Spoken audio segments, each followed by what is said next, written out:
ಆರ್ಥಿಕವಾಗಿ, ಶೈಕ್ಷಣಿಕವಾಗಿ ಹಿಂದುಳಿದ ಪ್ರದೇಶವಾಗಿದೆ.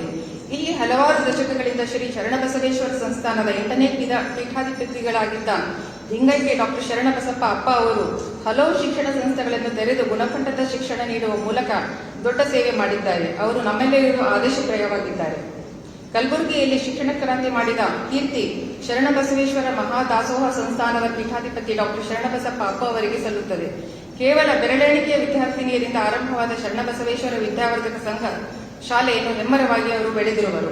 ಇಂದು ದೇಶ ವಿದೇಶಗಳಲ್ಲಿ ಉನ್ನತ ಹುದ್ದೆಯಲ್ಲಿದ್ದಾರೆ.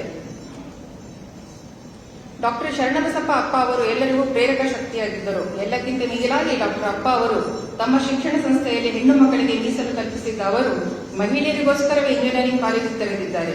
ಅವರು ಕಟ್ಟಿ ಬೆಳೆಸಿದ ಈ ಪ್ರತಿಷ್ಠಿತ ಸಂಸ್ಥೆ ನೀಡುವ ಅವ್ವ ಪ್ರಶಸ್ತಿ ಪಡೆಯುತ್ತಿರುವುದು ನನ್ನ ಸೌಭಾಗ್ಯ ಎಂದೇ ಭಾವಿಸುತ್ತೇನೆ. ಇಂದು ಅವ್ವ ಪ್ರಶಸ್ತಿಯ ಮೂಲಕ ನನಗೆ ನಮ್ಮ ಅಮ್ಮನ ಪ್ರೀತಿ ದೊರೆತಿದೆ. ಇದಕ್ಕೆ ನಾನು ಆಭಾರಿ ಎಂದು ಹೇಳುತ್ತಾ ಎಲ್ಲರಿಗೂ ವಂದಿಸಿ ನನ್ನ ಮಾತು ಮುಗಿಸುತ್ತೇನೆ. ಎಲ್ಲಕ್ಕಿಂತ ಮುಖ್ಯವಾಗಿ ಡಾಕ್ಟರ್ ದಾಕ್ಷಾಯಿಣಿ ಅವ್ವ ಅವರ ಬಗ್ಗೆ ಹೇಳಬೇಕೆಂದರೆ, ಆ ಅವ್ವ ಅಂದರೆ ಇಡೀ ಬ್ರಹ್ಮಾಂಡವೇ, ಆ ಎರಡು ಶಬ್ದದಲ್ಲಿ ಇಡೀ ಬ್ರಹ್ಮಾಂಡವೇ ಅಡಗಿದೆ. ಅವರನ್ನು ನೋಡಿದರೆ ನಮಗೆನಿಸುತ್ತದೆ ಆ ಒಂದು ಅವ್ವ ಪದಕ್ಕೆ ತುಂಬಾ ಅರ್ಥಪೂರ್ಣ ವ್ಯಕ್ತಿತ್ವ ಅವರದು. ಧನ್ಯವಾದಗಳು. ಹಿನ್ನೆಲೆಯಲ್ಲಿ ಹಾಗೂ ನನ್ನ ತಾತ ಲೋಕನಾಯಕ ಭೀಮಣ್ಣ ಖಂಡ್ರೆ ಅವರು ಮತ್ತು ನನ್ನ ಪತಿ ಅರಣ್ಯ ಜೀವಿಶಾಸ್ತ್ರ ಪರಿಸರ ಸಚಿವ ಈಶ್ವರ್ ಬಿ ಖಂಡ್ರೆ ಅವರ ಪ್ರೇರಣೆಯ ಮತ್ತು ಪ್ರೋತ್ಸಾಹದ ಫಲವಾಗಿ ಶಿಕ್ಷಣ ಮತ್ತು ಸಮಾಜ ಸೇವಾ ಕ್ಷೇತ್ರದಲ್ಲಿ ಅಳಿಲು ಸೇವೆ ಮಾಡುತ್ತಿದ್ದೇನೆ.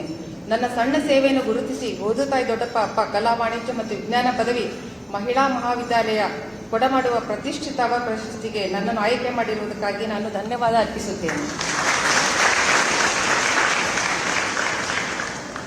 ಪ್ರಶಸ್ತಿಗಳು ನಮ್ಮ ಜವಾಬ್ದಾರಿಯನ್ನು ಹೆಚ್ಚಿಸುತ್ತವೆ. ನಾವೆಲ್ಲರೂ ಕಲ್ಯಾಣ ಕರ್ನಾಟಕದವರು.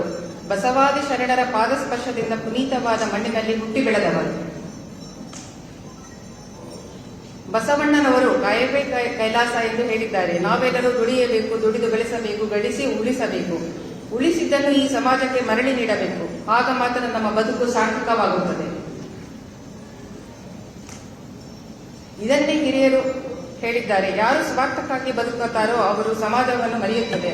ಆದರೆ ಯಾರು ಇತರರಿಗಾಗಿ ಬದುಕುತ್ತಾರೋ ಅವರನ್ನು ಸಮಾಜ ದೀರ್ಘಕಾಲ ಸ್ಮರಿಸುತ್ತದೆ.